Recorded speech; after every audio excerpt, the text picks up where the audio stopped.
మరి యొక్క నూతన దినాన్ని ప్రభు మనకు అనుగ్రహించి ఆయన పాదాల చెంత చేరి ఆయన సన్నిధిలో గడిపే గొప్ప దినత ఇచ్చినందుకు ప్రభు స్తోత్రములు. చేరి వచ్చిన పరిశుద్ధులందరికీ ప్రభు నామన వందనాలు.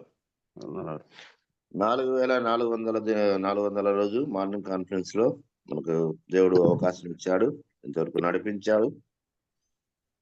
అందును బట్టి ప్రభుని స్తుతిస్తున్నాం.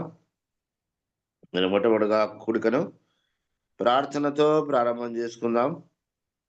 మన మధ్యన బానుకోట నుంచి రాజు బ్రదర్ ఉన్నారు, ప్రారంభ ప్రార్థన చేస్తారు. రాజు బ్రదర్. వందనాలు సార్. వందనాలు. అందరికి వందనాలన్నా. ప్రార్థన చేసుకున్నారు. దయగలిగిన మా తండ్రి, నీకు వందనాలు, నీకు స్తుతులు స్తుతులు స్తోత్రములు వందనాలు కృతజ్ఞతాస్తుతులు చెల్లిస్తున్నాం ప్రభా. అల్పులము అయోగ్యులము నీ దైవంలో ప్రభా. మరి ఈ దినము చూడటానికి మాకు ఇచ్చిన నీ కృపకు నీ క్షేమంకై వందనాలు తండ్రి. నేను స్తుతిస్తున్నాం ప్రభా.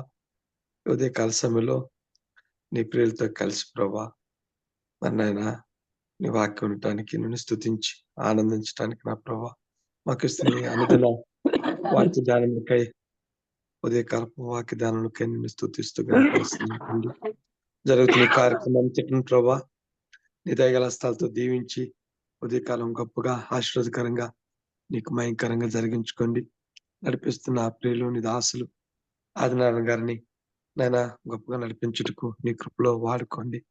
అలాగే పాట పాడుతున్న నీ దాసుని, వాక్యం చెప్తున్న నీ దాసుని, పాల్గొంటున్న ప్రతి ఒక్కరిని ప్రభా నువ్వే దీవించి ఆస్వాదించి దీవెనకరంగా ఈ ఉదయకాలపు నాయన వాక్య ధ్యాన కార్యక్రమం ప్రభా బహు దీవెనకరంగా జరిగించి మమ్మల్ని అందరిని ప్రభా ఆస్వాదించి సంతోషపరచమని నీ దగ్గర స్థలకు అప్పగించుకుంటూ యేసుక్రీస్తు వారి ఘనమైన నామములు ప్రార్థన స్తుతించి ప్రారంభించుకుంటున్నాం తండ్రి.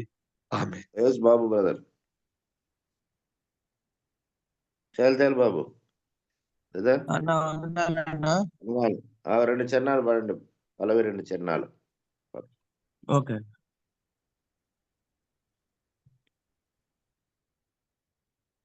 క్రైస్తవ కీర్తనలో నుండి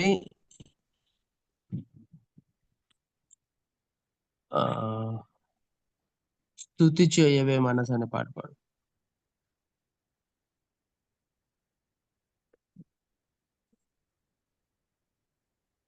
స్తుతి చేయవే మనసా ప్రభుని దిన మేలులా మది తలచి స్తుతి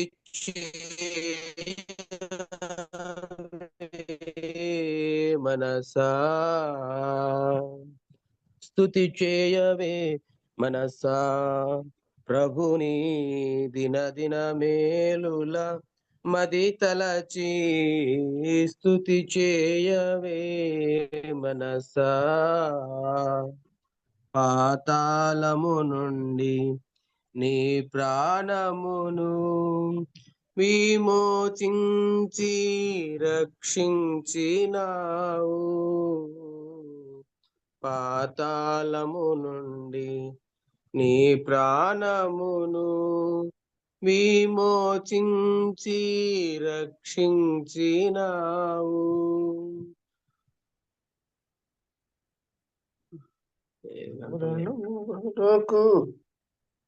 అనా పాతాళము నుండి నీ ప్రాణమును విమోచించి రక్షించినాడు. అంతము వరకు నిన్నాదుకొను విభుని, అంతము వరకు నిన్నాదుకొను విభుని స్తుతి చేయవే మనసా ప్రభుని దిన మేలులా మది తలచి స్తుతి చేయవే మనసా. శోధన వేళలో జయమునిచ్చి ఆపద వేళలో నేనున్నానని, శోధన వేళలో జయమునిచ్చి ఆపద వేళలో నేనున్నానని అభయమునొసగిన ఘన ప్రభుని అభయమునొసగిన ఘన ప్రభుని స్తుతి చేయవే మనసా ప్రభుని దిన మేలుల మది తలచి స్తుతి చేయవే మనసా. Thank you so much uncle, అందరూ చక్కని పాట పాడి వినిపించిన శైలతెల్ బాబు గారికి ప్రభునామన వందనాలు. మరి ఇప్పుడు మన మధ్యన వాక్యం అందించడానికి జోయల్ అబ్రహాం గారు ఉన్నారు. అదేవిధంగా తెలుగులో తర్జుమా చేయడానికి హైదరాబాద్ నుంచి రూపసన్న గారు ఉన్నారు. కాబట్టి వారికి సమయాన్ని అప్పగించడానికి ముందు దేవుని సహాయం కోరుతూ ప్రార్థన చేసుకుందాం. మన మధ్యన మరి వాక్యం కొరకు మరి శివారెడ్డి గారు, ఎర్రగుంట్ల నుంచి శివారెడ్డి గారు ప్రార్థన చేస్తారు. ప్రభువునందు ప్రియులైన పెద్దలందరికీ నా హృదయపూర్వక వందనాలు. ప్రేమగల మా తండ్రి, దయగలిగిన మా యేసు ప్రభువా, మహోన్నతుడా, మహాగణుడా, సర్వాధికారి, సర్వోన్నతుడా, పరిశుద్ధుడా, మా రక్షకుడా, నీకు స్తోత్రాలునైనా. ఈ ఉదయ కాలంలో ఈ అరుణోదయ గర్భములో నుంచి వచ్చిన పరిశుద్ధులందరిని బట్టి నేను నీకు స్తోత్రములు వందనాలు చెల్లించుకుంటున్నాం తండ్రి. నీ సన్నిధిలో మరి మా ప్రభువ మేమందరం ఇలాగున కూడుకుని మా తండ్రి ఉదయ కాలంలో నా తండ్రి నిన్ను స్తుతించటానికి, పాట ద్వారా నిన్ను మహిమపరచటానికి, నేనా తండ్రి నీ శ్రేష్టమైన మాటలు నా తండ్రి మాతో మాట్లాడడానికి మా ప్రభువా నీవు ఇచ్చిన కృపకై నీకు స్తోత్రాలు చెల్లించుకుంటున్నాం నైనా. మరి నీవించిన పెద్దలను బట్టి నేనా నీకు స్తోత్రములు. వారిని మరి మా తండ్రి నేనా ప్రభువా నీ స్వాధీనంలో నీ ఆధీనంలో ఉంచుతున్న నా తండ్రి శ్రేష్టమైన మాటలు నా తండ్రి నీ పరలోకము నుంచి మరి మా తండ్రి నేనా తండ్రి నేరుగా సూటిగా నేనా తండ్రి మాతో మాట్లాడమని నేనా నీ సన్నిధిలో ప్రార్థిస్తున్నాం. చేరి వచ్చిన ప్రియులందరిని బట్టి నీకు స్తోత్రములు తండ్రి. ఈ సమయాన్ని బట్టి నీకు స్తోత్రాలనైనా. ఈ సమయం అంతటిలో మా తండ్రి నీ పాదాలకు అప్పగించుకుంటూనైనా నీవే మహిమ పొందమని మా ప్రభు యేసుక్రీస్తు నామములో ప్రార్థించి వేడుకుంటున్నాము తండ్రి. ఆమేన్. ఆమేన్. ఆమేన్. ప్రార్థించిన వందనాలు. మరి సమయాన్ని దైవజనులు మరి జోయల్ అబ్రహాం అన్న గారికి అలాగనే రూఫస్ అన్న గారికి సమయాన్ని అప్పచెప్తున్నాను. జోయల్ అబ్రహాం అన్న ఇంగ్లీష్ లో వర్తమానం అందిస్తుండగా తెలుగులో రూఫస్ అన్న మనకి తర్జుమా చేసి వినిపిస్తారు. మరి ఇద్దరికి వెల్కమ్ అన్న. వందనాలు.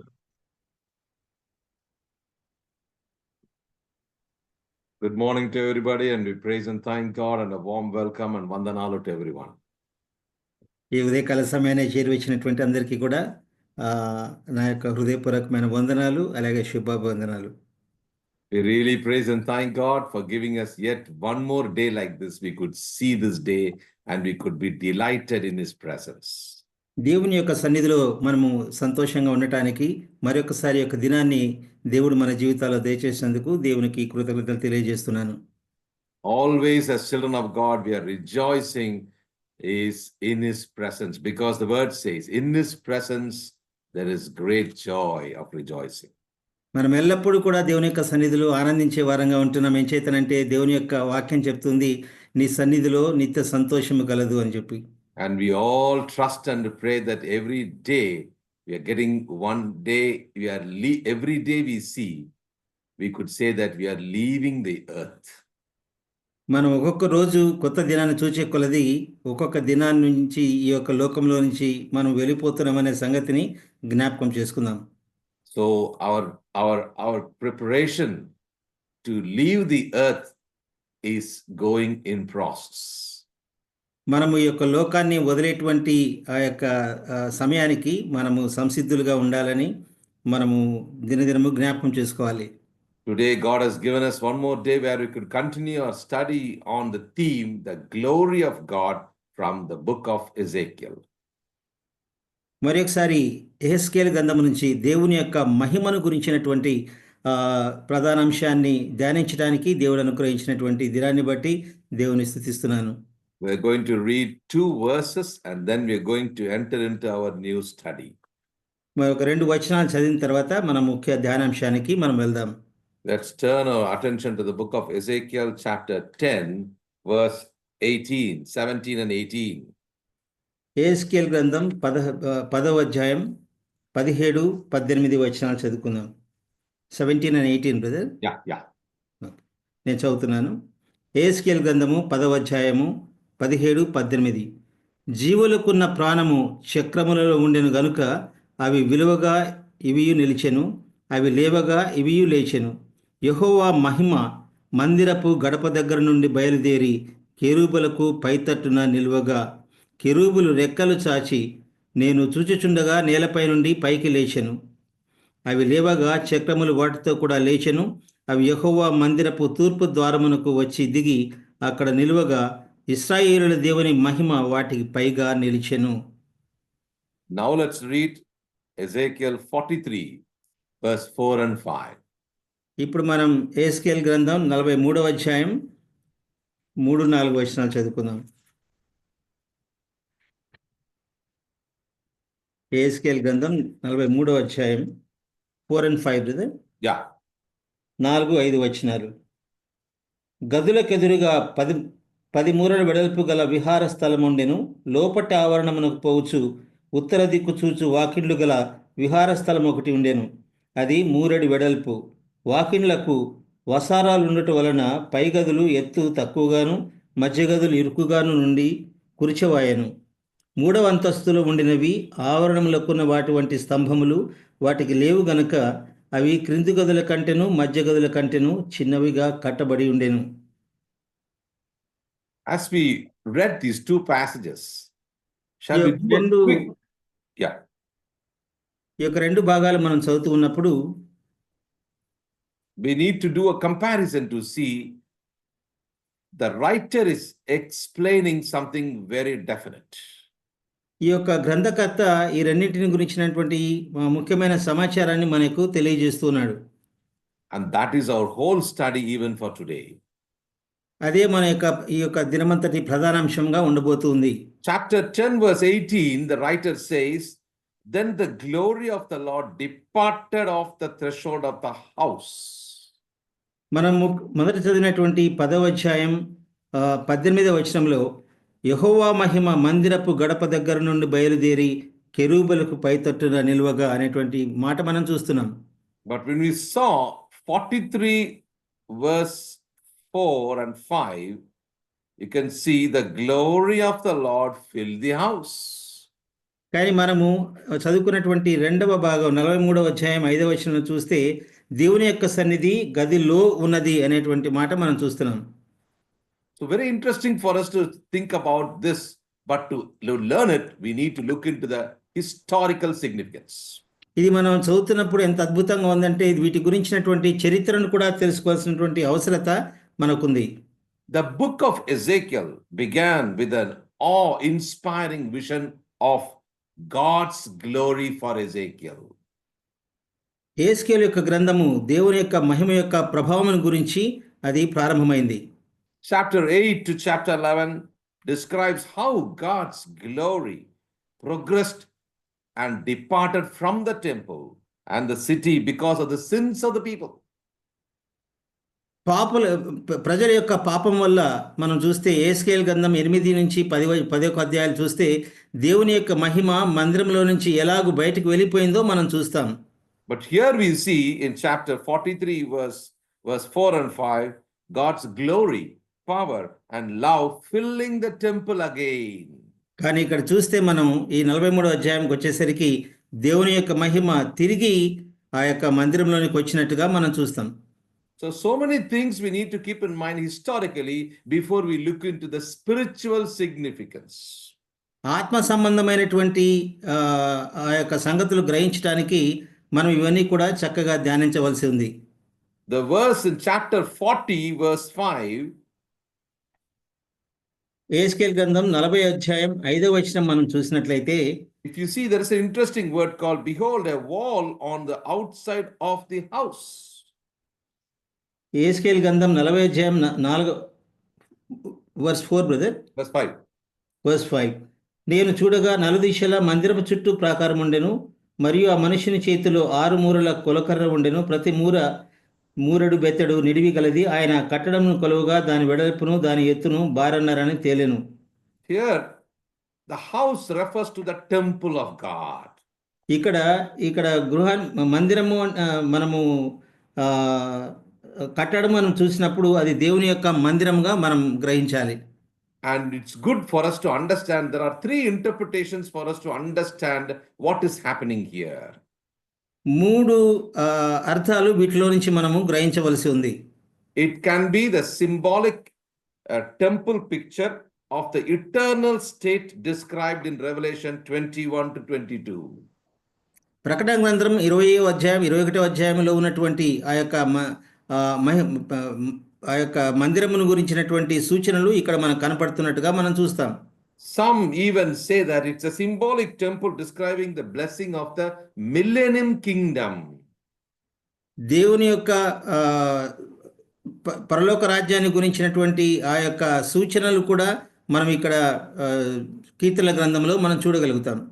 It's about the millennium kingdom, the 1000 years. 1000 సంవత్సరాల ఆ యొక్క దేవుని రాజ్యాన్ని గురించి సంబంధించినటువంటి పోలిక మనం చూస్తున్నాం. Some say it is a future literal temple that is going to be built during the 1000 years, that is millennium kingdom. కాబట్టి 1000 ఏళ్ల పరిపాలనకు సంబంధించినటువంటి ఆ యొక్క ప్రభావాన్ని గురించినటువంటి విషయాన్ని దావీదు రాస్తున్నాడు. That is where we need to understand 39 verse 28. 39వ అధ్యాయం 18వ వచనంలో మనం చూస్తాం. Ezekiel brother. Ezekiel, correct. 39వ అధ్యాయం 28. 28వ వచనం. అన్యజనుల్లోనికి వారిని చెరగా పంపి వారిలో ఎవరిని ఇకను అచ్చట ఉండనీయక తమ దేశమునకు వారిని సమకూర్చిన సంగతిని బట్టి నేను తమ దేవుడైన యెహోవానై ఉన్నానని వారు తెలుసుకొందురు. అప్పుడు ఇశ్రాయేలుల మీద నేను నా ఆత్మను కుమ్మరించేదని గనుక నేను ఇకను వారికి పరాన్ముఖుడనై ఉండను. ఇదే ప్రభువైన యెహోవా వాక్కు. Yeah, from chapter 40 to chapter 43, which we are reading, you're going to see is all about the vision of God in the temple for Ezekiel in 573 BC. మనం చదివినటువంటి ఈ యొక్క వచనాలను మనం చూస్తే ఇది క్రీస్తు పూర్వం 537వ సంవత్సరంలో యెహెజ్కేలుకు దర్శనం ద్వారా అనుగ్రహించబడినటువంటి ఇదిగా మనం చూస్తాం. And this is 25 years after the exile had begun. దాని తర్వాత 25 సంవత్సరముల తర్వాత ఆ చెరలోనికి వారు కొనుపబడ్డారు. And you know very well that because of the disobedience, rebellion, sin of idolatry, they went into slavery under the rule of Babylon. ఈ యొక్క పాపం వలన విగ్రహారాధన వలన దేవుని యొక్క ప్రజలు ఆ యొక్క బబులోని యొక్క చెరలోనికి కొనుపబడినట్టుగా మనం చూస్తున్నాం. And we have to keep in mind already Ezekiel has heard about Daniel and his friends.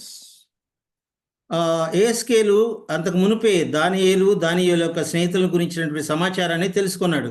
And he has heard about the kind of behavior and the attitude of Daniel and his friends.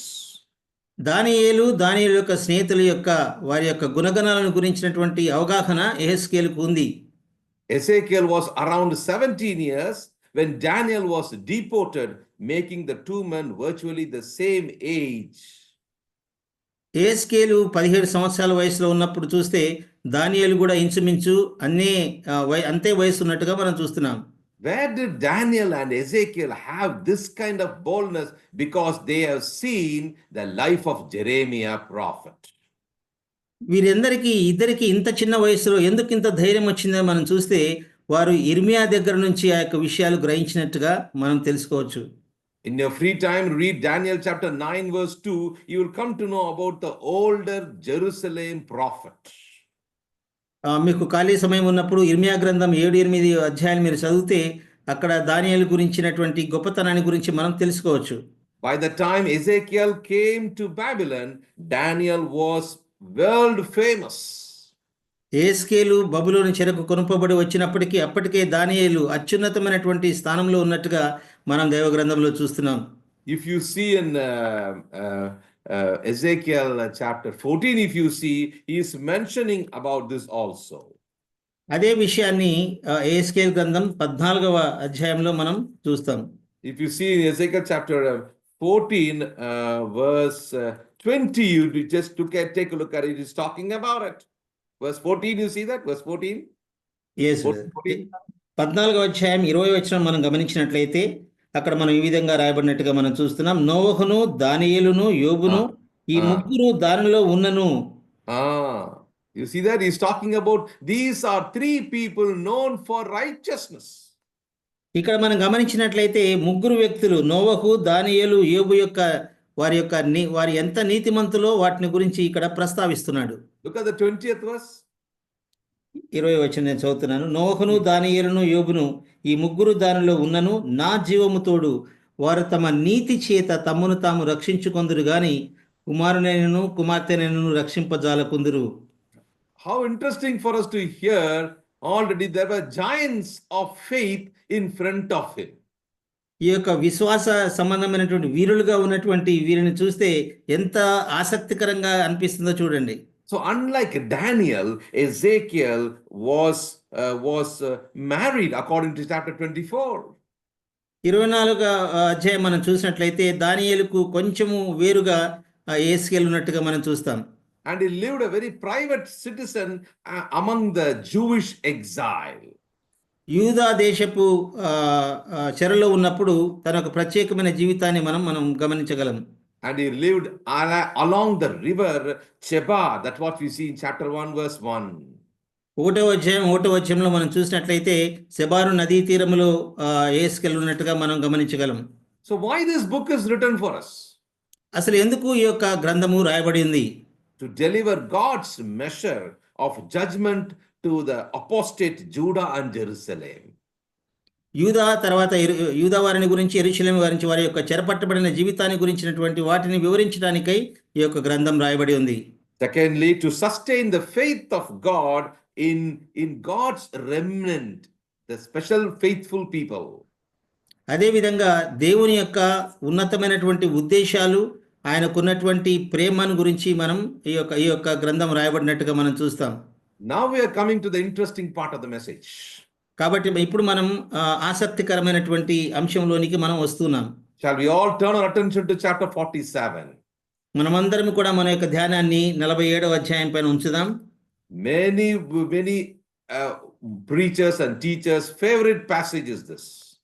చాలా ఆసక్తికరమైనటువంటి, చాలా ఇష్టకరమైనటువంటి విషయాలు మనం అక్కడ గమనించగలం. This is talking about different parts of the temple. Now we are coming to the last part called the river of the temple. మనము దేవాలయపు చాలా భాగాలు చూస్తున్నాం. చివరికి మనం వచ్చేసరికి ఇక్కడ నదీ తీరంను గురించినటువంటి ప్రస్తావన వచ్చింది. I used to read this again and again many a times in my past 24 years and to understand why did God give this desire and the vision to Ezekiel. యెహెజ్కేలుకు ఎందుకు దేవుడి యొక్క దర్శనాన్ని అనుగ్రహించాడనే విషయాన్ని నేను గత 24 సంవత్సరాలుగా ఎంతో ఆసక్తికరంగా ధ్యానిస్తూ వచ్చాను. And I'm excited whenever I read this passage. ఈ యొక్క భాగాలన్నీ మనం చూస్తున్నప్పుడల్లా కూడా నాకు ఎంతో ప్రోత్సాహం నాకు లభించింది. Because God has a great plan when he was writing this, and the Holy Spirit has filled the hearts of the writers, and especially through Ezekiel, the priest who became a prophet. యాజక కుటుంబం నుంచి వచ్చినటువంటి యెహెజ్కేలుకు పరిశుద్ధాత్మ దేవుడు ఒక ఉద్దేశము కలిగి ఈ యొక్క గ్రంథాన్ని రాపించినట్టుగా మనం చూస్తాం. When you read this passage, we are going to read this. Afterwards, with the limited time, we will also do a comparison between this and the book of Revelation. ఈ యొక్క సమయంలో ఈ యొక్క పాఠ భాగాన్ని మనము ధ్యానిస్తూనే సమయాన్ని బట్టి మనం ప్రకటన గ్రంథం కూడా మనం ధ్యానిద్దాం. Notice very carefully, there are few important things which you see from verse 1 to verse 12. 1వ వచనం నుంచి 12వ వచనాల వరకు చాలా ముఖ్యమైనటువంటి విషయాలు ఉన్నట్టుగా మనం ఇక్కడ గ్రంథంలో మనం చూడగలుగుతాం. In all this first part of the verse, you can see that the Holy Spirit is taking Ezekiel and showing him one by one. ఇక్కడ మనం గమనించినట్లయితే పరిశుద్ధాత్మ దేవుడు యెహెజ్కేలును తీసుకెళ్లి ఒక్కొక్కటిగా ఆయనకు చూపిస్తున్నట్టుగా మనము ఇక్కడ రాయబడినట్టుగా చూస్తున్నాం. From chapter 40, if you see, when up to 40 to 48 is the whole historical events. 42వ అధ్యాయం నుంచి 48వ అధ్యాయం వరకు చాలా చారిత్రాత్మకమైనటువంటి విషయంగా మనం గమనించగలం. But when we come to 47, we see a spiritual significance. కానీ 47వ అధ్యాయానికి వచ్చేసరికి ఆత్మ సంబంధమైనటువంటి ఆ యొక్క ప్రస్తావన వచ్చినట్టుగా మనం చూస్తాం. And that is what we're going to study now. దాని గురించి మనం ఈ యొక్క ఉదయకాల సమయంలో ధ్యానిద్దాం. When you see here, chapter 47, it verse 1 says, afterwards, he brought me again unto the door of the house. 47వ అధ్యాయం మొదటి వచనం ఈ విధంగా రాయబడి ఉంది. అతడు మందిరపు గుమ్మమునకు నన్ను తోడుకొని వచ్చెను. మందిరపు గుమ్మమునకు నన్ను తోడుకొని వచ్చెను. మందిరము తూర్పు ముఖముగా ఉండెను. నేను చూడగా మందిరపు గడప క్రింద నుండి నీళ్లు ఉబికి తూర్పుగా పారుచుండెను. ఆ నీళ్లు బలిపీఠమునకు దక్షిణముగా మందిరపు కుడి ప్రక్కను క్రింద నుండి పారుచుండెను. So let's keep the scene in front of us. This is happening in the house of God. ఈ యొక్క దృశ్యాన్ని మన కళ్ళ ముందు చూస్తే ఇది జరిగేది దేవుని యొక్క మందిరంలో. And the water of life is the description here. ఇక్కడ దీని యొక్క వివరణ మనం గమనించినట్లయితే జీవనది పారుచున్నట్టుగా మనం గమనించగలుగుతాం. So Ezekiel chapter 47 has an interpretation talking about the life and the light which is inside the temple. ఈ యొక్క 47వ అధ్యాయంలో మనం గమనించినట్లయితే దేవుని యొక్క జీవము, దేవుని యొక్క మహిమ అక్కడ ఉన్నట్టుగా మనం గమనించగలుగుతాం. If you see that verse 47 in English Bible, it says afterwards he is given in capital letter, which is talking about the presence of God. He అనే వచనాన్ని ఇంగ్లీష్ యొక్క అర్థంలో క్యాపిటల్ లెటర్స్ లో హెచ్ అని రాయబడింది, అనగా మహిమ కలిగినటువంటి దేవుణ్ణి సూచిస్తూ ఉంది. So God is bringing Ezekiel again unto the door of the house, and behold, the waters issued out from the temple. యెహెజ్కేలును దేవుడు ఈ యొక్క మందిరమునకు తిరిగి తీసుకొని వచ్చినప్పుడు నీళ్లు, అది జీవానికి సాదృశ్యంగా ఉన్నటువంటి నీళ్లు పారుతున్నట్టుగా మనం చదువుకున్నాం. So whenever we read a passage or a particular word or a concept, we should immediately compare and see where all this is mentioned in the Bible. ఎప్పుడైనా ఒక వచనము లేదా ఒక పారాగ్రాఫ్ మనం చదివినప్పుడు దీనికి సంబంధించినటువంటి విషయాలు ఎక్కడెక్కడ ఉన్నాయో కూడా మనం గమనించడం లేదా చదువుకోవడం మనకు అది ఎంతో ఆశీర్వాదకరంగా ఉంటుంది. If you read Revelation chapter 22 verse 1, look at the same picture there. ఇదే చిత్రాన్ని, ఇదే దృశ్యాన్ని మనం ప్రకటన గ్రంథం 22వ అధ్యాయం మొదటి వచనంలో మనం గమనించగలం. He showed me a pure river of water of life. Yes. 22వ అధ్యాయం మొదటి వచనం, మరియు స్ఫటికము వలె మరై వంటి జీవ జలముల నది దేవుని యొక్కయు గొర్రెపిల్ల యొక్కయు సింహాసనం వద్ద నుండి ఆ పట్టణపు రాజవీధి మధ్యను ప్రవహించుట ఆ దూత నాకు చూపెను. Look at the second verse. రెండవ వచనాన్ని గమనించినట్లయితే, ఆ పట్టణపు రాజవీధి మధ్యను ప్రవహించుట ఆ దూత నాకు చూపెను. ఆ నది యొక్క ఈవలను ఆవలను జీవవృక్షం ఉండెను. అది నెలకు ఫలించు 12 కాపులు కాయెను. So two things are very important. రెండు విషయాలు చాలా ముఖ్యమైనవిగా మనం ఇక్కడ గమనించగలం. The river of the water of life. ఇక్కడ జీవజల నదిని గురించినటువంటిది ఒక భాగం అయితే, Number 2, రెండవది the tree of life. రెండవదిగా మనం చూస్తే జీవ వృక్షమును గురించినటువంటి మాట మనం గమనించగలం. It is not written by accident. ఇదేదో యాదృచ్ఛికంగా రాయబడినటువంటి మాటగా నేను అనుకోవడం లేదు. It is written with prophetical, historical and spiritual significance. అది ఏం చేత రాయబడిందని గమనించినట్లయితే ఆత్మ సంబంధంగా, తర్వాత చారిత్రాత్మకంగా రాయబడినట్టుగా మనం గమనించగలం. Now let's come back to chapter 47 of Ezekiel. తర్వాత మనం తిరిగి 47వ అధ్యాయం యెహెజ్కేలు గ్రంథానికి వచ్చి చూద్దాం. The angel showed me the river of the water of life, bright as crystal. That's what the word is mentioned in 22:1 of Revelation, which you're going to see it here. ప్రకటన గ్రంథంలో 22వ అధ్యాయంలో ఏ విధంగా అయితే స్ఫటికము వలె ఉన్నటువంటి జీవనదిని గురించి రాయబడి ఉందో అదే విషయాన్ని ఇక్కడ కూడా 47వ అధ్యాయం యెహెజ్కేలు గ్రంథంలో మనం చూడగలుగుతాం. 47 verse 2. 47వ అధ్యాయం 2వ వచనం, పిమ్మట ఆయన ఉత్తరపు గుమ్మపు మార్గముగా నన్ను నడిపించి చుట్టూ తిప్పి తూర్పునకు పోవు దారిని బయటి గుమ్మమునకు తోడుకొని వచ్చాను. నేను చూడగా అచ్చట గుమ్మము కుడి ప్రక్కను నీళ్లు ఊబికి పారుచుండెను.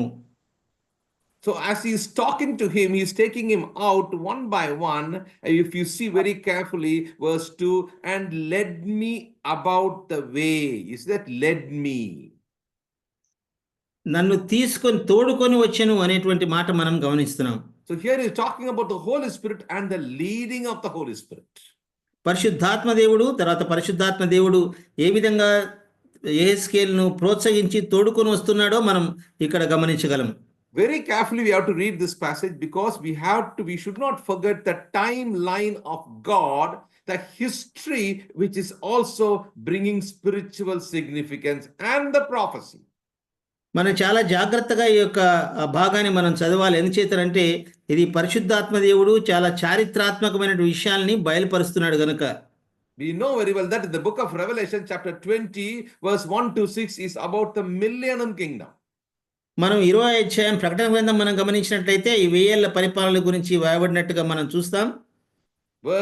If you come to Revelation 21:22, it's about the New Jerusalem. తర్వాత 21వ అధ్యాయం ప్రకటన గ్రంథం మనం చూసినట్లయితే నూతన యెరూషలేమును గురించినటువంటి ప్రస్తావన మనం గమనించగలం. We are keeping this as background for us to understand before we could enter into the restoration and the fulfillment of the glory of God. దేవుని యొక్క మహిమ తిరిగి సమకూర్చే విధానంని మనము చదివి ఆ యొక్క ధ్యానించక మునుపు ఈ యొక్క విషయాలను మనం జ్ఞాపకంలో ఉంచుకుందాం. As we come to chapter 47, Ezekiel verse 3, you can see that the Holy Spirit brought me through the water. The waters were to the ankles. ఇక్కడ మనం గమనించినట్లయితే ఆయన నన్ను నీళ్ళలోనికి తోడుకొని వచ్చెను. అవి పారుచున్నట్టుగా మనం చూస్తాం. తర్వాత చూస్తే ఆ యొక్క నీళ్లు నన్ను నడిపింపగా నీళ్లు చీలమండు లోతుండెను. Then you see in verse 4, 4వ వచనాన్ని మనం గమనించినప్పుడు he measured another 1,000 and brought me through the water, and now it is knee level. ఆయన మళ్ళీ 1000 మూరలు కొలిచి మనల్ని ముందుకు తీసుకెళ్తే అక్కడ నా నీళ్లు మోకాళ్ళ లోతున్నాయి అనేటువంటి విషయాన్ని గమనించగలం. Then when you come to the last part, he brought me through another 1,000 is measurement. See, everywhere there is a measurement there. Afterwards the waters were loin deep. తర్వాత మళ్ళీ 1000 మూరలు, ప్రతి చోట కూడా ఆ యొక్క మెజర్మెంట్స్ ఉన్నట్టుగా మనం చూస్తాం. మరి 1000 మూరలు తీసుకొని వచ్చినప్పుడు ఆ నీళ్లు మొలల లోతుండెను అనే విషయాన్ని మనం చూస్తున్నాం. When we come to verse 5, now he's telling the waters were risen and the water to swim in a river that could not be passed over. 5వ అధ్యాయం మనం గమనించినట్లయితే ఆ యొక్క నీళ్లు ఇంకొక 1000 మూరలు వెళ్ళినప్పుడు నీళ్లు మిక్కిలి లోతై నేను దాటలేనంత ఎత్తుగా ఇక పారునంతగా అవి నీళ్లు ఉన్నట్టుగా మనం ఇక్కడ గమనిస్తున్నాం. Verse 6 says, when he said unto me, Son of man, thou hast seen me, then he brought me and caused me to return to the brink of the river. ఇవన్నీ చూపించిన తర్వాత పరిశుద్ధాత్మ దేవుడు నరపుత్రుడా నువ్వు తిరిగి రమ్మని చెప్పి నదీ తీరానికి తీసుకుని వచ్చినట్టుగా ఇక్కడ రాయబడి ఉంది. So all these things are not just simple words alone. ఇవన్నీ కూడా కేవలం మాటలు మాత్రమే కాదు ప్రియులారా. You have to understand that with the significance of historical, spiritual and prophetical. ఇవన్నీ కూడా మనము చారిత్రాత్మకంగా తర్వాత ఆధ్యాత్మికంగా మనం ఇవన్నీ కూడాను గమనించవలసినటువంటి అవసరం మనకు ఎంతో ఉంది. Now what is the meaning of verse 3 now? Verse 3 brother. Yeah. 3వ అధ్యాయం 3వ వచనం యొక్క అర్థం ఏంటి అని మనం చూస్తే కొలనూలు చేత పట్టుకొని తూర్పు మార్గమును బయలు వెళ్ళి 1000 మూరలు కొలిచి ఆ నీళ్ల గుండా నన్ను నడిపింపగా నీళ్లు చీలమండు లోతుండెను. So notice very carefully, at every which is talking about every level, there is a spiritual significance here. ప్రతి ఒక్క భాగము దగ్గర కూడా ఆధ్యాత్మిక సంబంధమైనటువంటి అర్థం అక్కడ మనం గమనించవలసినటువంటి అవసరత ఉంది. There are 4 historical periods covered here. Let's keep in mind. మనం గమనించవలసిన విషయం ఏంటంటే 4 చారిత్రాత్మకమైనటువంటి విషయాలు ఇక్కడ దాగి ఉన్నాయి. Abraham to the promised seed. Pardon, brother, Abraham? Yeah. We're talking about Adam and then to Abraham the promised seed.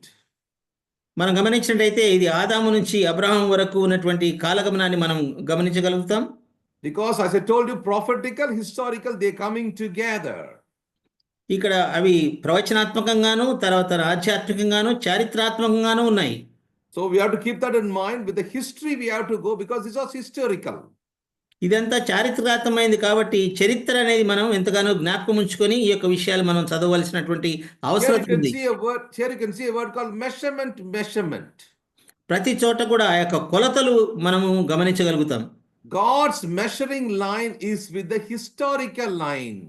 దేవుడు కొలిచేటువంటి కొలత అది చాలా చారిత్రాత్మకమైంది. So the first ankle deep here makes us and reminds us and makes us think about from Adam to Enoch, and then it moves on almost it helps us to understand Genesis, the book of Genesis. మనము ఈ చీలమండలపు లోతు అన్నప్పుడు మనము ఆదాము నుంచి హనోకు వరకు ఆది కాండంలో రాయబడినటువంటి ఆ యొక్క భాగాన్ని ఇది సూచిస్తున్నట్టుగా మనం గమనించాలి. Talking about the closeness with God and the walking with God as Enoch walked with God. అక్కడ మనం గమనించినప్పుడు హనోకు దేవునితో కూడా ఆ యొక్క 365 సంవత్సరాలు ఏ విధంగా దేవునితో నడిచాడో అది మనం జ్ఞాపకం చేసుకోవాలి. When we come to the interesting part of verse 4, మనం ఎంతో ఆసక్తికరమైనటువంటి 4వ వచనానికి వచ్చినప్పుడు we're talking about the knee deep level. ఆ యొక్క కొలత మనం చూస్తే అది మోకాళ్ళ లోతు ఉండెను అనేటువంటి మాట మనం గమనిస్తున్నాం. After Enoch, it comes up to Abraham and this prayer life of trusting and faith life with God. మనం గమనిస్తే హనోకు వరకు చీలమండలపు లోతు అయితే హనోకు నుంచి అబ్రహాం వరకు ఈ యొక్క మోకాళ్ళ లోతు అనుభవం మనం గమనిస్తున్నాం. అనగా అబ్రహాం యొక్క ప్రార్థన దానికి సంబంధించినటువంటి పోలికగా మనం దీన్ని చూడవలసినటువంటి అవసరం ఉంది. And interesting, when you come there, you can see again he measured another 1,000 and you can see that it is almost coming to loin deep level. మనం తర్వాత వచనం చూస్తే ఇంకా 1000 మూరలు ముందుకెళ్లేసరికి అది మిక్కిలి లోతై నేను దాటలేనంత లోతుగా ఉన్నట్టుగా ఇక్కడ వ్రాయబడి ఉంది. So Abraham to Solomon now. ఇది ఇప్పుడు ఈ యొక్క కాలగమనాన్ని మనం చూస్తే ఈ కొలతలు దేనికి సాదృశ్యంగా ఉన్నాయంటే అబ్రహాం నుంచి సొలొమోను వరకు. Keep in mind, we are talking about the glory of God during all these periods.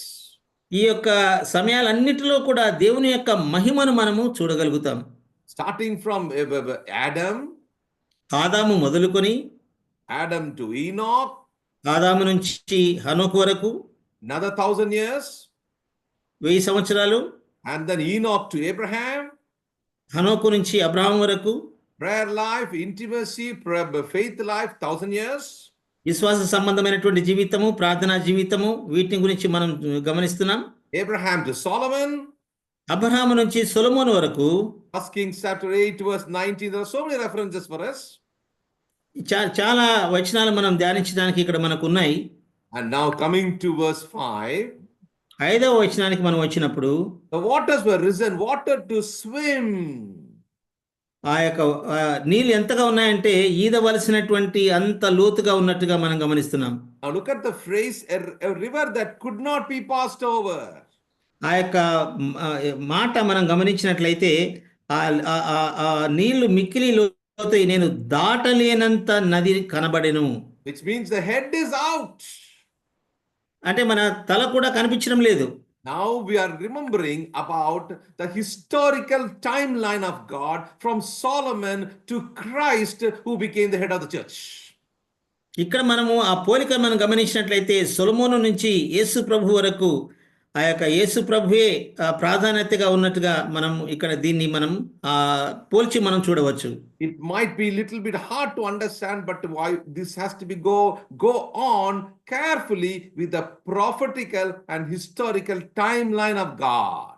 దేవుని యొక్క కాలమానాన్ని మనము ధ్యానిస్తూ వచ్చినప్పుడు ఇది మనకు కొంచెం అర్థం చేసుకోవడానికి కష్టంగా ఉన్నా కూడా దేవుని యొక్క కాలమానం ప్రకారం ఇది మనకి ఆశ్చర్యకరంగా అనిపిస్తుంది. Now you see in the verse 6, 6వ వచనానికి మనం వచ్చినప్పుడు, and he said unto me, Son of man. నరపుత్రుడా, And now he brought me and caused me to return to the brink of the river. మళ్ళీ తిరిగి ఇద్దరికి నది యొక్క తీరానికి తిరిగి తీసుకొని వచ్చినట్టుగా ఇక్కడ రాయబడి ఉంది. So many things, if you talk about the very 6 days of God's creation, and we're talking about the 6 stages of the historical ages, are all packed up together. ఇవన్నీ మనం చూసినప్పుడు 6 దినములు దేవుడు చేసినటువంటి సృష్టి, తర్వాత ఇక్కడ మనం గమనించినటువంటి 6 విధాలుగా ఉన్నటువంటి ఆ భాగాలు, ఇవన్నీ కూడాను ఎంతో ఆశ్చర్యకరంగా అనిపిస్తాయి. I'm going to stop here and go into the spiritual significance and come back a little later. ఇక్కడ నేను కొంచెం సేపు ఆపి ఆత్మ సంబంధమైనటువంటి విషయాన్ని ఒకసారి ప్రస్తావించాలని నేను కోరుతున్నాను. Look at verse 8 now. ఇప్పుడు 8వ వచనాన్ని మనం గమనిద్దాం. అప్పుడు ఆయన నాతో ఇట్లనెను. In 7 it's telling, there were many trees on one side and the other. 8వ వచనంలో మనం చూసినట్లయితే, అప్పుడు ఆయన నాతో ఇట్లనెను. 7వ వచనం, నేను తిరిగి రాగా నదీ తీరమున ఇరుప్రక్కల చెట్లు విస్తారముగా కనబడెను.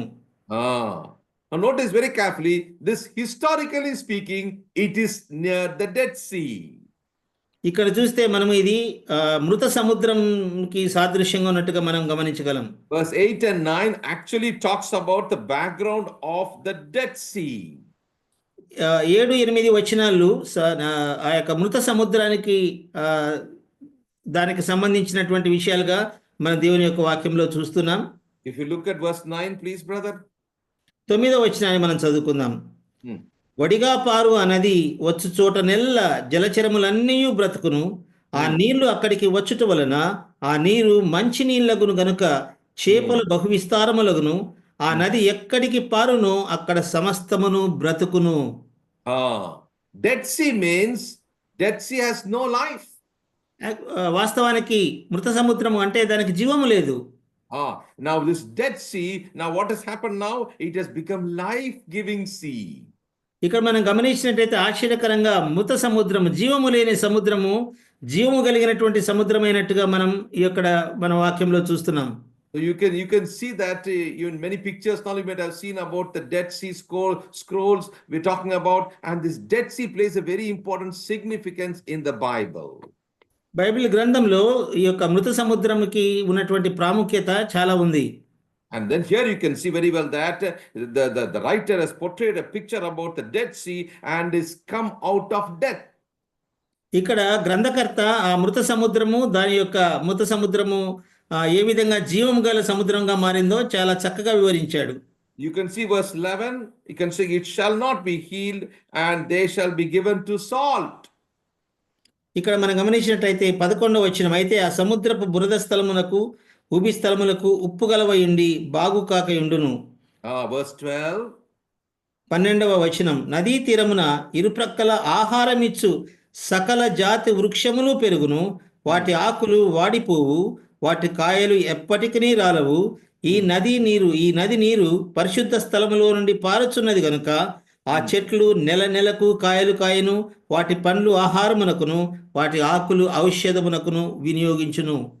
Yeah, so notice very carefully, we are also carefully moving into the spiritual significance of a fruitfulness out of the tree and abundant life. ఫలభరితమైనటువంటి ఆ యొక్క సముద్రాన్ని గురించినటువంటి ప్రస్తావన ఇక్కడ మనం చక్కగా మనం చూస్తున్నాం. అది మనం గమనించాలని నేను కోరుతున్నాను. Genesis, this is referring also to Genesis chapter 2, where we are reminded about the Garden of Eden. ఇదే విషయాన్ని మనము ఆదికాండం 2వ అధ్యాయం ఏదైనా తోటను గురించి కూడా పోలికగా కూడా మనం గమనించవచ్చు. You see, the book of Revelation also mentions about the fruitfulness of the tree and the healing which will take place on that day. That is Revelation 22 verse 1 and 2. 22వ అధ్యాయం ప్రకటన గ్రంథంలో కూడా మనం గమనించినట్లయితే ఆ యొక్క జీవ వృక్షం వలన ఫలభరితంగా ఫలాలు ఏ విధంగా ఇస్తుంది, అదే విధంగా ఔషధంగా ఏ విధంగా పనిచేస్తుంది అనే విషయాలు మనం గమనించగలం. Even in the book of Zechariah, chapter 14, verse 8, he's talking about which flows from the throne of God. జకర్యా గ్రంథం 14వ అధ్యాయం 8వ వచనంలో కూడా చూస్తే ఈ యొక్క నది దేవుని యొక్క ఆ యొక్క సింహాసనం నుంచి పారుతున్నట్టుగా అక్కడ రాయబడి ఉంది. Can you imagine that we have started our journey of the historical significance from Adam? ఆదాము నుంచి మనము ఈ యొక్క చారిత్రాత్మకమైన విషయాన్ని మొదలు పెట్టాం. Adam to Enoch, ఆదాము నుంచి హనోకు వరకు, Enoch to Abraham, హనోకు నుంచి అబ్రహాం వరకు, Abraham to Solomon, అబ్రహాము నుంచి సొలొమోను వరకు, Solomon to Christ. సొలొమోను నుంచి క్రీస్తు వరకు 4 periods we covered. 4 భాగాలు మనం చూసాం. And then we come to verse 6. 6వ వచనానికి మనం వచ్చి చూసినట్లయితే He was talking about, he brought me and caused me to return to the brink of the river. ఆయన మరలా నా నది ఇద్దరికి తోడుకొని వచ్చెను. And he's talking about another period of 1000 years. మరి యొక్క 1000 సంవత్సరాల విషయాన్ని ప్రస్తావించాడు. And you carefully, you listen, one by one, if you do a comparison of the creation, if you do a comparison of the history after Genesis, and then you compare it to the Revelation, you'll find it so wonderful to understand. ఆది కాండములో ఉన్నటువంటి చారిత్రాత్మకమైన విషయాలు, తర్వాత ప్రకటన గ్రంథంలో ఉన్నటువంటి ఆ యొక్క ప్రవచనాలు మనం గమనించేట ఎంతో ఆశ్చర్యకరంగా మనకు కనిపిస్తాయి. God has his own plans and it is wrapped beautifully, and Ezekiel is one prophet who unfolds God's plan. దేవుని యొక్క ఉద్దేశాలు ఎంతో ఉన్నతమైనవి. ఆ యొక్క ఉన్నతమైన ఉద్దేశాలని ఆయన నెరవేర్చడానికి యేస్కేలును దేవుడు వాడుకున్నట్టుగా మనం ఇక్కడ గమనిస్తున్నాం. There are so many things involved in this, because this will take 7-8 hours for us to study only these few verses.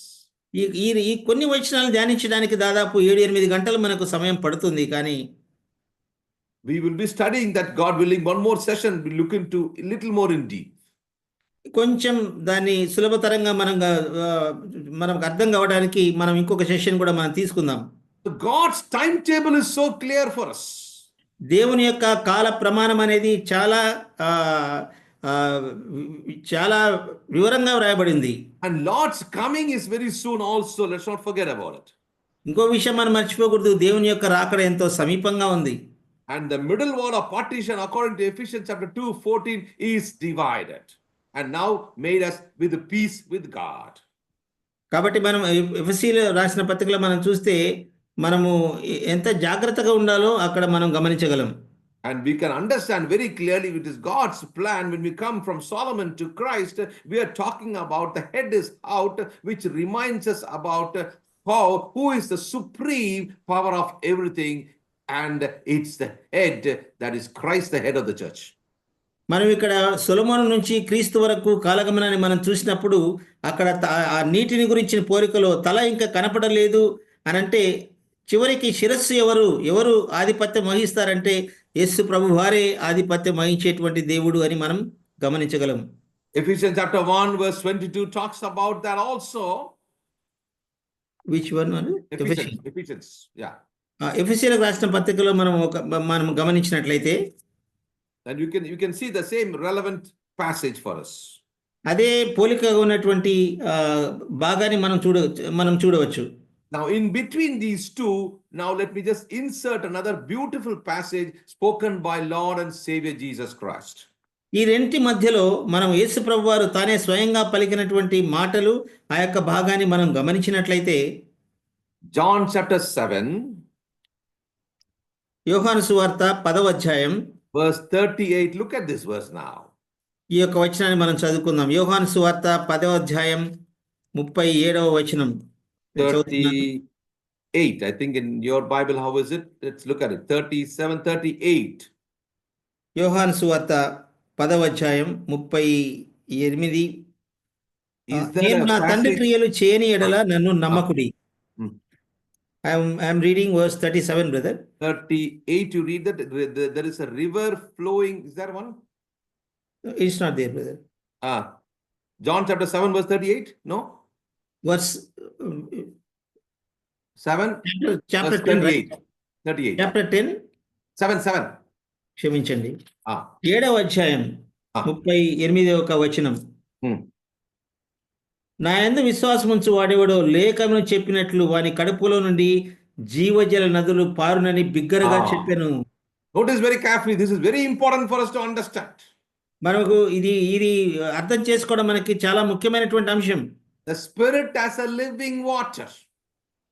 యేసు ప్రభు తానే స్వయంగా చెప్పినటువంటి ఇక మాట మనం చూస్తే నా యందు విశ్వాసం ఉంచు వాని యొక్క కడుపులో నుంచి జీవజల నదులు పారును అనేటువంటి మాట మనం గమనిస్తున్నాం. When did he speak this? Look at the previous verse. దాని యొక్క ముందు వచనాన్ని ఎప్పుడు ఆయన ఈ విషయాన్ని చెప్పాడని మనం చూస్తే దాని యొక్క ముందు వచనాన్ని మనం గమనించినట్లయితే ఆ పండుగలలో మహాదినమైన అంచెదినమున యేసు నిలిచి ఎవడైనను దప్పికొనని ఎడల నా ఎద్దకు వచ్చి దప్పి తీర్చుకొనవలెను. Oh, my dear believers, note very carefully. If any man thirst, let him come unto me and drink.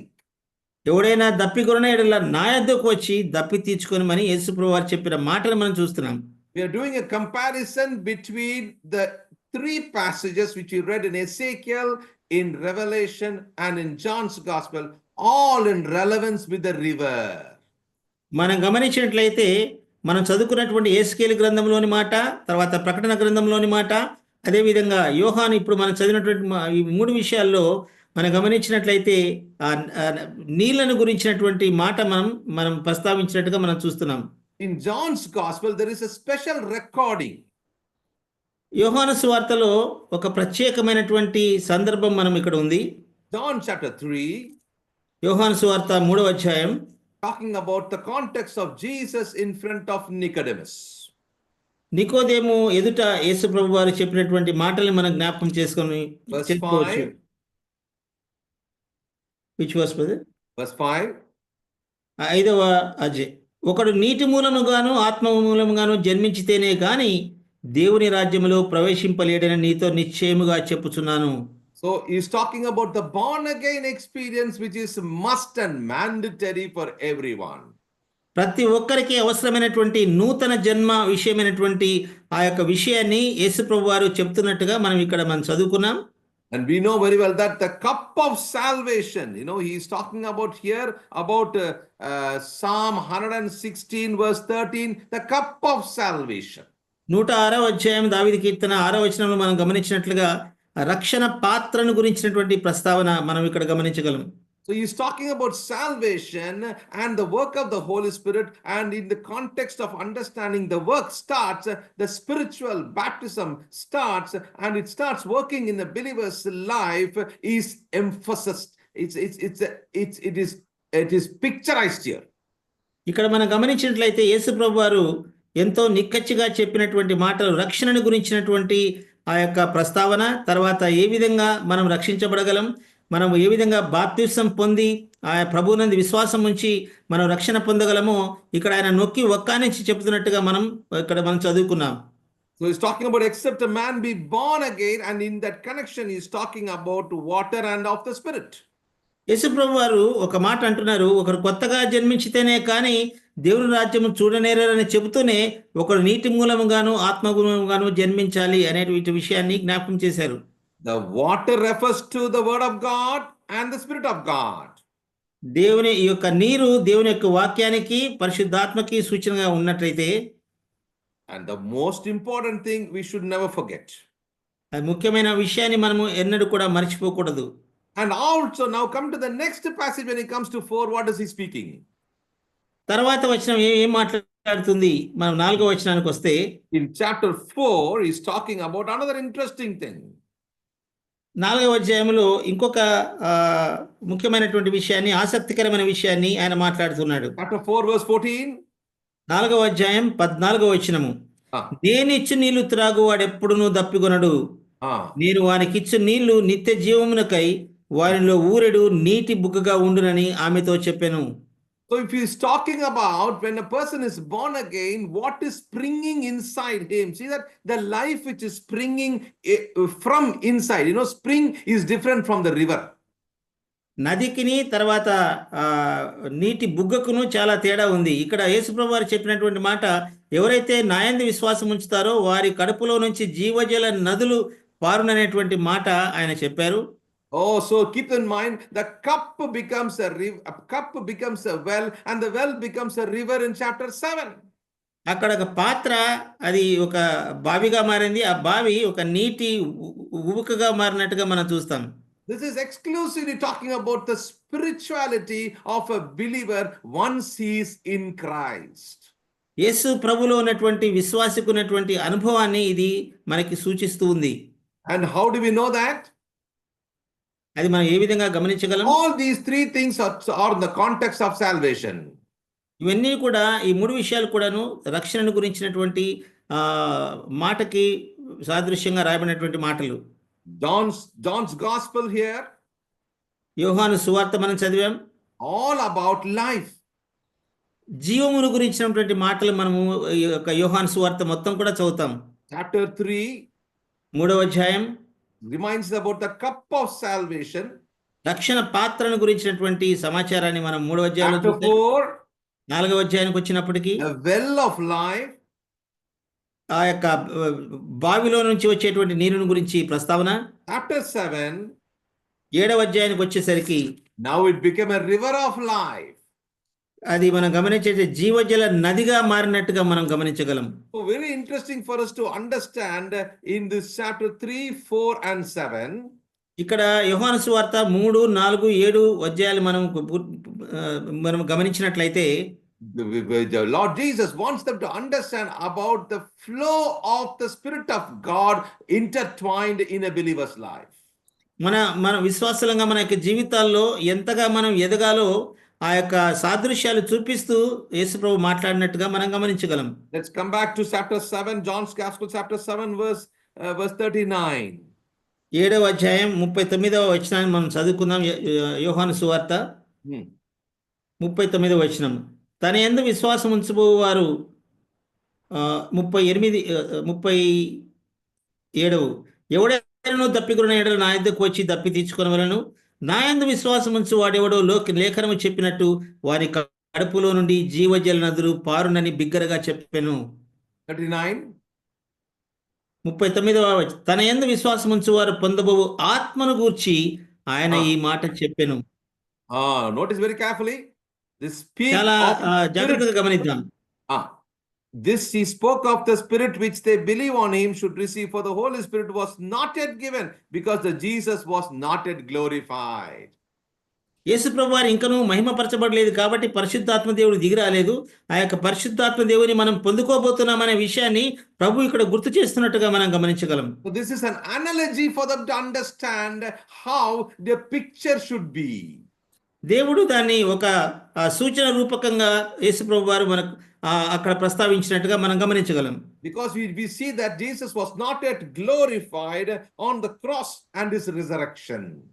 యేసుప్రభు వారు ఇంకనూ శిలువ పైన మహిమపరచబడలేదు. ఆయన ఇంకా తిరిగి పునరుత్థానం చెందలేదు కాబట్టి ఆ పరిశుద్ధాత్మ దేవుని యొక్క రాబో పరిశుద్ధాత్మ దేవుని గురించి ఆయన ప్రస్తావించాడు. We know very well that when a person is born again, according to the book of Ephesians, he is sealed by the Holy Ghost. మనం గమనించినట్లయితే ఎఫెసీయులకు రాసిన పత్రిక గురించి ఎవరైతే మనం ప్రభునందు విశ్వాసం ఉంచుతామో మనము పరిశుద్ధాత్మ అనే వరం పొందుతామనే విషయాన్ని మనం గమనిస్తున్నాం. Definitely we are not forgetting that. It is fundamental for us to understand that. అది చాలా ప్రాముఖ్యమైనటువంటి విషయంగా మనం చూడొచ్చు. But we need to also understand that there should be maturity and growth process. That's the pattern mentioned here. ఆ యొక్క పరిశుద్ధాత్మ గురించి రక్షణ గురించినటువంటి ఆ పరిపక్వత గురించి ఇక్కడ మనం గమనిస్తాం. Because we see in chapter 7, 25 to 36 talks about Jesus sent from the Father. ఇక్కడ మనం గమనించినట్లయితే 7వ అధ్యాయం 37 నుంచి మనం గమనించినట్లయితే ఆయన పంపబడిన వాడుగా మనం చూస్తున్నాం. Jesus is sent from the Father. తండ్రి నుంచి పంపబడినటువంటి వ్యక్తిగా యేసుప్రభు వారు ఇక్కడ కనిపిస్తున్నారు. The 37 to 39 talks in relevance to the living water. 37వ వచనం నుంచి మనం గమనించినట్లయితే జీవజలపు నది గురించి ఆయన ప్రస్తావించినటువంటి తీరు. So all these passages helps us understand different things, but all wrapped up with the river we are talking about. మనం ఏదైతే జీవజల నది గురించి మాట్లాడుతున్నామో ఈ భాగాలన్నీ కూడా వాటికి క్రోడీకరించి వ్రాసినట్టుగా మనం చూడొచ్చు. Oh, my dear believers in Christ, when we come to the end of it, getting closer for us to end this sermon, so we are going to wrap up by understanding a little bit of what we studied today. మనం ఏమి ఈ రోజున మనం ధ్యానించామో మన సమయం ముగింపులో మనం ఒక్కసారి అన్నింటి కూడా సమకూర్చి మరొక్కసారి మనం ధ్యానిద్దాం. And you'll see the word called kavod, which means glory, which is picturized in the book of Ezekiel. ఏస్కేల్ గ్రంథంలో మనం చదివినటువంటి రీతిగా దేవుని యొక్క మహిమను గురించినటువంటి ప్రస్తావన మనం మొదటి నుంచి చూస్తూ వచ్చాం. It talks about the significance, the abundance, and the presence of God. దేవుని యొక్క సన్నిధి, దేవుని యొక్క విస్తారమైనటువంటి సన్నిధి, వాటి గురించినటువంటి విషయాలు మనం చూస్తూ వచ్చాం ఏస్కేల్ గ్రంథంలో. Now again the question comes, what did we learn exactly and why did we need to learn this? ఇవన్నీ కూడా మనము ఎందుకు చదవాలి, ఎందుకు తెలుసుకోవాలి అని మనం ఆలోచించినట్లయితే the result is the Spirit of God was leading Ezekiel to write that and make them understand that the glory which was departed in Ezekiel chapter 10 was going to take place in Ezekiel chapter 43. ఇక్కడ ఆ యొక్క వృత్తాంతానంతా మనం గమనించినట్లయితే ఏదైతే ఏస్కేల్ గ్రంథం 10వ అధ్యాయంలో దేవుని యొక్క మహిమ బయటకు వెళ్ళిపోయిందో 37వ అధ్యాయం వచ్చేసరికి అదే మహిమ మందిరంలోనికి ప్రవేశించినట్లుగా మనం చూడగలుగుతాం. And the final vision which the Holy Spirit is giving to Ezekiel is making him understand right from Adam and about the prophecy of Jesus who will be coming to fulfill that glory. ఏ విధంగా ఏస్కేలు చేత ప్రవచనాత్మకంగా దేవుడు రాయించాడంటే ఆదాము మొదలుకొని క్రీస్తు ప్రభు వరకు ఉన్నటువంటి ఆ భాగాలు, వాటి యొక్క ప్రాముఖ్యతను గురించి పరిశుద్ధాత్మ ద్వారా ఏస్కేలు ద్వారా మనకు ఆయన వినిపించినట్లుగా మనం ఈ యొక్క వాక్యాలలో మనం చూసాం. How beautiful for us to understand when we talk about Abraham and the promised seed, Moses and the law, David and worship, Solomon and the temple. మనం గమనించిన అబ్రహాము యొక్క విశ్వాసము, దావీదు యొక్క ఆయన యొక్క రాజ్యము, తర్వాత సొలొమోను యొక్క జ్ఞానము, వీటన్నిటి గురించి కూడా మనం వీటిలో మనం ధ్యానించగలము. Let's not just take simply like ankle deep, knee deep, waist deep, and then swimming. Just let's not take it in that sense alone. మనం కేవలము చీలమండలపు లోతు, మోకాళ్ళ లోతు, తర్వాత అంతవరకే కాకుండా మొత్తంగా నది తల మునిగిపోయేంత వరకుగా ఉన్నటువంటి యొక్క అత్యున్నతమైనటువంటి అనుభవాన్ని మనం కలిగి ఉండాలని పరిశుద్ధాత్మ దేవుడి యొక్క వాక్యాలు రాయించాడు. It is not just talking about the overflowing of the Holy Spirit alone, but it talks about historical and spiritual significance with the prophetical one even in the book of Revelation. కాబట్టి ఏదైతే ఏస్కేల్ గ్రంథంలో మనం చదివామో అది కేవలము పరిశుద్ధాత్మను గురించిన మాటలే కాకుండా అవి ప్రకటన గ్రంథంలో వ్రాయబడినటువంటి మాటలను పోల్చి చూసినప్పుడు వాటిని దేవుడు చాలా ప్రవచనాత్మకంగా, ఆధ్యాత్మికంగా, చారిత్రాత్మకంగా రాసినట్టుగా మనం గమనించగలం. Imagine that he was a young man when he was receiving this message, Ezekiel. ఈ యొక్క సమాచారాన్ని అంతటినీ ప్రభువు నుంచి పొందుకున్నప్పుడు ఏస్కేలు కేవలం 17 సంవత్సరముల వయసు ఉన్నటువంటి వ్యక్తిగా మనం చూడగలుగుతాం. But the Holy Spirit has selected him or chosen him to reveal this message. కానీ ఈ విషయాలన్నిటినీ మనకు బయలుపరచడానికి పరిశుద్ధాత్మ దేవుడు ఏస్కేల్ని ఎన్నుకున్నట్టుగా మనం చూడగలం. God willing, next week we're going to look into it, little more into it, and go to the details, and then we will wind up this vision. తర్వాత దేవుని చిత్తమైతే ఇంకొక సెషన్లో వచ్చే వారంలో మిగతా విషయాన్ని ధ్యానించి మనం ముందు కొనసాగుదాం. There are many visions here in the book of Ezekiel, but we have taken only 4 visions for us to understand. మరి చాలా దర్శనాలు అక్కడ మనం చూడగలుగుతాం, కానీ మనం కేవలము 4 దర్శనాల గురించినటువంటి వివరాలను మాత్రమే ఇంతవరకు ధ్యానిస్తూ వచ్చాము.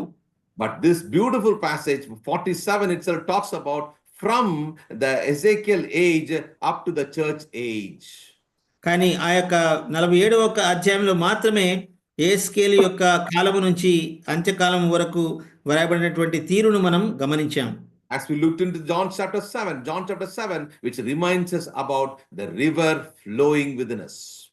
అక్కడ మనము యోహాను సువార్త 7వ అధ్యాయంలో చూసినట్లయితే యేసు ప్రభువునందు విశ్వాసముంచు వారి కడుపులో నుంచి జీవజలపు నదులు ఏ విధంగా పారుతాయో అక్కడ మనం దాన్ని సరిపోల్చి మనం గమనించాం. Which definitely refers to the eternal life. అది కేవలం నిత్య జీవానికి సాదృశ్యంగా ఉన్నట్టుగా మనం గమనించగలం. At the closing point, let me just remind you, John chapter 10 talks about not only eternal life, it talks about abundant life. యోహాను జీవజలపు నది గురించి మాత్రమే కాకుండా అత్యధికమైనటువంటి జీవితాన్ని గురించి, నిత్య జీవాన్ని గురించి, సమృద్ధి అయిన జీవాన్ని గురించి యోహాను రాసినట్టుగా మనం చూడగలం. Why that is very important for us to understand. ఎందుకు ఇవి ఇంత ప్రాముఖ్యమైన విషయాలుగా మనం చూడవలసి వస్తుంది? This was spoken by Lord Jesus himself. ఎందుకనగా యేసు ప్రభువు తాను స్వయంగా చెప్పినటువంటి మాటలు ఇవి. Look at chapter 10, 10వ అధ్యాయాన్ని మరొకసారి మనం చూద్దాం. verse 9. 9వ వచనం. 9 and 10. యోహాను సువార్త 10వ అధ్యాయం 9 and 10. Yeah. 9, 10 వచనాలు మనం చూద్దాం. యోహాను సువార్త 10వ అధ్యాయం 9వ వచనం. నేనే ద్వారమును, నా ద్వారా ఎవడైనా లోపల ప్రవేశించిన ఎడల వాడు రక్షింపబడిన వాడై లోపలికి పోవచ్చు, బయటికి వచ్చుచు మేత మేచు నుండును. I am the door. నేనే ద్వారాన్ని. And if any man enter in, he shall be saved and go in and out and find pastures. నా ద్వారా ఎవడైనా లోపలికి ప్రవేశిస్తే వాళ్ళు రక్షించబడి బయటికి పోవచ్చు, లోపలికి వస్తూ మేత మేస్తూ ఉంటారు అనే విషయాన్ని ప్రభువు స్వయంగా చెప్పినటువంటి మాట. Notice very carefully, he gives two pictures here. ఇక్కడ 2 చిత్రాలు ప్రభువు మనకు చూపిస్తున్నాడు. And then he gives another picture saying, I am the good shepherd, verse 14. మనం 14వ వచనం చూస్తే నేను గొర్రెలకు మంచి కాపరిని అనే విషయాన్ని ప్రభువు తానే స్వయంగా చెప్తున్నట్టుగా మనం చూస్తాం. Both are very important for us to understand. ఈ రెండింటిని అర్థం చేసుకోవడం మనకు చాలా ప్రాముఖ్యమైనటువంటి విషయాలు. I am the door talks about safety. నేనే ద్వారాన్ని అనేటువంటి విషయం మనకి భద్రతను కల్పించే విషయంగా ఉంది. I am the shepherd talks about plenty and sufficiency. నేను గొర్రెలకు మంచి కాపరి అనే విషయం మనకు దేవుడిచ్చేటువంటి సమృద్ధిని గురించినటువంటి ఆ సూచన యేసు ప్రభువు వారు చెప్పినట్టుగా మనం గమనించాలి. When he's talking about I am the door, he's mentioning something interesting. నేనే ద్వారాన్ని అనేటువంటి మాట చాలా ఆసక్తికరంగా మనకు కనిపిస్తుంది. He says that if any man enter in, he shall be saved and shall go in and out and find pasture. యేసు ప్రభువు చెప్పినటువంటి నా ద్వారా ఎవరైతే నేను ద్వారాన్ని కనుక నా ద్వారా ఎవరైతే లోపలికి ప్రవేశిస్తారో వారు బయటికి పోవచ్చు, లోపలికి వచ్చుచు మేత మేస్తూ ఉంటారు అనేటువంటి మాట యేసు ప్రభువు వారు సెలవిచ్చారు. We know very well that even about this shepherd, Ezekiel chapter 34, we didn't have time to read that. Ezekiel chapter 34 again talks about another shepherd referring to this only. దీనికి సంబంధించినటువంటి కాపరిని గురించినటువంటి విషయాన్ని 34వ అధ్యాయం యెహెజ్కేలు గ్రంథంలో కూడా ప్రస్తావించినట్టుగా మనం చూస్తాం, కానీ ఇప్పుడు సమయం లేదు కనుక మనం చూడటం లేదు. And here he talks about only two things here. He's talking about verse 10. They might have life, they might have it more abundantly. ఇక్కడ మనం గమనించినట్లయితే ప్రభువు సెలవిచ్చినటువంటి మాట 10వ వచనంలో నేను గొర్రెలకు మంచి కాపరిని. Which verse brother? 10. 10వ వచనం. గొర్రెలకు జీవం కలుగుటకు యేసు చెప్పినటువంటి మాట, నేను గొర్రెలకు జీవం కలుగుటకు, అది కూడా సమృద్ధిగా కలుగుటకు నేను వచ్చాను అనేటువంటి మాటని యేసు ప్రభువు వారు సెలవిచ్చినట్టుగా మనం చదువుతున్నాం. It is not only we are happy that we are having eternal life. మనము నిత్య జీవనం గురించి మనం చాలా సంతోషంగా మనము ఇక్కడ మనం చాలా సంతోషిస్తాం నిత్య జీవనం గురించి. But not only that. కానీ అంత మాత్రమే కాకుండా But it should be abundant life. సమృద్ధి అయినటువంటి జీవాన్ని నేను ఇస్తానని యేసు ప్రభువు వారు సెలవిచ్చారు. That is why he moved from I am the door. He's explaining to them about I am the good shepherd. అంచేతనే ఆయన నేనే ద్వారాని అనే మాట నుంచి నేనే మంచి కాపరిని అనేంత వరకు ఆయన వచ్చారు. I am the door talks about entry, talks about safety and protection only. నేనే ద్వారాన్ని అనేది కేవలం లోపలికి వెళ్ళటానికి మాత్రమే భద్రతగా మనం గమనించినట్లయితే, కాపరి చూస్తే మనకి సమృద్ధి జీవాన్ని ఇచ్చేటువంటి దేవుడుగా ఉన్నట్టుగా మనం చూడగలం. Because they can be saved, but they can still starve without food. రక్షింపబడవచ్చు, కానీ అయినా కూడా వారు ఆకలితో ఉండేటువంటి సందర్భాలు రావచ్చు. But that is why he is adding another one by saying that I am the good shepherd. అందుకనే యేసు ప్రభువు వారు నేను గొర్రెలకు మంచి కాపరి అనే విషయాన్ని ఆయన దానికి మరొకసారి దాన్ని యాడ్ చేసి దాన్ని మనకి చెప్తూ ఉన్నాడు. Which means he's talking about plenty of pasture and abundant life for our soul and fellowship. నేను జీవాన్ని ఇవ్వడానికి వచ్చాను, అది కూడా సమృద్ధి అయిన జీవాన్ని ఇవ్వడానికి వచ్చాను అనేటువంటి మాట యేసు ప్రభువు వారు సెలవిచ్చారు. My dear believers, once again we praise and thank God as we come to the end of the message. మనం ఈ యొక్క సందేశం ముగింపుకు వచ్చాం ప్రియులారా. We praise and thank God for this lovely morning time where we could be able to study about the river and the river of God in general. మనము ఈ యొక్క ఉదయకాల సమయంలో దేవుడు మంచి సమయాన్ని మనకిచ్చాడు. జీవజల నది గురించినటువంటి ఆ యొక్క ప్రస్తావన, వాటి గురించినటువంటి అంశాన్ని గురించి ధ్యానించడానికి దేవుడు ఇచ్చినటువంటి మంచి సమయాన్ని బట్టి దేవుని స్తుతిస్తున్నాను. Let's be able to study more about God's word and be able to understand, have that abundant life and the overflowing joy within us. అదేవిధంగా వచ్చే కాలాల్లో దేవుని యొక్క సమృద్ధి అయినటువంటి జీవం, వాటి గురించినటువంటి విషయాలు మనం ధ్యానించి మనం సంతోషించే వారంగా మనం ఉండబోతున్నాం. May the Lord's name be glorified. Amen. దేవుడే మహిమపరచబడును గాక. ఆమెన్. బ్రదర్ వినిపిస్తుంది నా వాక్యం మాటలు బ్రదర్? మరి ఈ 4400 రోజు మరి ఇంకా మరి ఒక 100 దినాలు మనము పొడిగిచ్చి దేవుడు మనకి ఇచ్చాడు. అలాగనే చక్కటి వర్తమానం ఈ యొక్క దినం జీవపు వాక్యం, ఆ విధంగా నది ఏ విధంగా ప్రవహించిందో ఆ విధంగా జీవపు వాక్యం కూడా ప్రవహించి మనల్ని ఆ యొక్క తల వరకు ముంచెత్తింది. హెస్కేల్ గ్రంథంలో దేవుని మహిమ, ప్రకటన గ్రంథంలో నది, యోహాను సువార్తలో మరి నది గురించి, రక్షణ గురించి గొప్ప సత్యాలు మనకు తెలియజేశారు దైవజనులు జోయల్ అబ్రహాం అన్న గారు. అదేవిధంగా చక్కటి వర్తమానం అందించిన అబ్రహాం అన్నకు, తర్జుమా చేసినటువంటి రూఫస్ అన్నకు మన కాన్ఫిడెన్స్ తరఫున వందనాలు. చాలా లోతైన సత్యాలు మొత్తం పైన అర్థం చేసుకునే దగ్గర ఒక్కొక్కసారి మనకి అందదు, అంత సత్యాలు మనకు అందించాడు. చాలా గొప్ప విషయం. చివరిగా మరి ప్రార్థన చేసుకుందాం. మన మధ్యన ఉన్నటువంటి కర్నూలు నుంచి ఆకుపోగు యేసేపు గారు చివరి ప్రార్థన చేస్తారు. పరిశుద్ధుడైన మా తండ్రి, మహాగణుడైన మా గొప్ప దేవ, నిరంతరము స్తోత్రార్హుడైన ప్రభువా, మీకు వందనాలు స్తోత్రములు చెల్లిస్తున్నాము ఆయన. మరి ఉదయ కాలమున తండ్రి మాకు ఇచ్చినటువంటి మరి ప్రాణ ప్రాప్తి, రక్షణ భాగ్యమును బట్టి, గొప్ప రక్షణను బట్టి స్తోత్రం చెల్లిస్తున్నాం ప్రభువా. మీ దాసుని ప్రభువా మా మధ్యకు నడిపించి నాయన ఇక వాక్యమును మాకు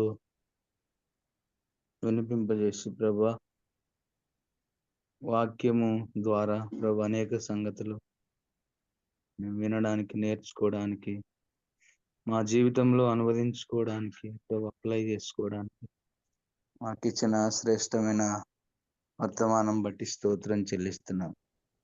వాక్యం అందించిన మీ దాసుని ప్రభు దీవించండి. ట్రాన్స్లేషన్ చేసిన రూఫస్ను దీవించి ఆశీర్వదించండి.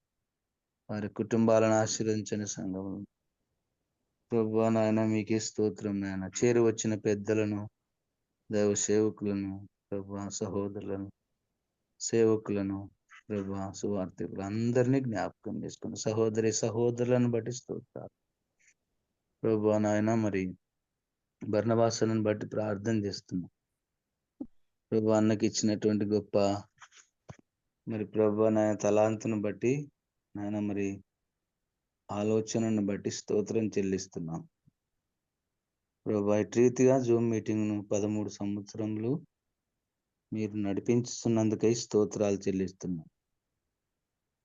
ఎటువంటి అంతరాయం లేకుండా ప్రభు మీరు ఈ యొక్క కార్యక్రమాన్ని ప్రభు, వాక్య సందేశాలు అనేకులు మా మధ్యకు వచ్చి వాక్యాన్ని అందిస్తున్నారు. అయితే ప్రభు మేము వాక్యానుసారంగా జీవిస్తూ ఆ వాక్యమును నాయన మా హృదయంలో భద్రపరుచుకొని అనేకులకు మాదిరి జీవించుటకు మీ కృప దయచేయండి తండ్రి. మరి రవి మనోహర్ నాకు ఇచ్చిన నెమ్మదిని బట్టి స్తోత్రాలు. ఇంకా బలపరిచి మయం పొందండి. ఇంకెవరైనా అనారోగ్యంతో ముట్టి స్వస్థపరచమని ఈ ఉదయ కాలంలో లోకంలో ప్రవేశిస్తున్నాం తండ్రి. ఒకరికైనా మీ మాటలు మేము ప్రకటించుటకు, సువార్త ప్రకటించుటకు మీరే సాయం దయచేయమని మీ ఆత్మచేత మేము నడిపించి మయం పొందమని ప్రభువా నాయన. చేరువచ్చిన వారందరినీ దీవించుమని, లోక మాలిన్యము, లోక పాపం మాకంటకుండా నాయన బహుజాగ్రత్త కలిగి జీవించుటకు మాకు నేర్పించుమని, మీరే నడిపించి మహిమ పొందమని యేసు ప్రభు నామమున స్తోత్రము చెల్లించి, అలాగే ప్రభువా ప్రార్థించిన వారిని, పాటలు పాడిన వారిని దీవించుమని యేసు ప్రభు నామమున ప్రార్థించి స్తుతించి అడిగి వేడుకుంటున్నాం తండ్రి. ఆమేన్. ఆమేన్. ప్రార్థించినటువంటి యేసయ్య బ్రదర్ వందనాలు. అవును ఈ యొక్క 4400 దినం నడిపించడానికి నాకు ఇచ్చిన బర్నబాస్ గారికి ప్రభు నామమున వందనాలు. అదేవిధంగా ఈ దినం సహకరించిన ప్రియులందరికీ ప్రారంభ ప్రార్థన, పాట, వాక్యం కొరకు ప్రార్థన, మరి వాక్యోపదేశకులు, తర్జుమా చేసిన వారు, మరి చేరువచ్చిన ప్రియులందరికీ పేరు పేరున ప్రభు నామమున వందనాలు తెలియజేస్తూ సమయాన్ని బర్నబాస్ గారికి అప్పచెప్తున్నాను.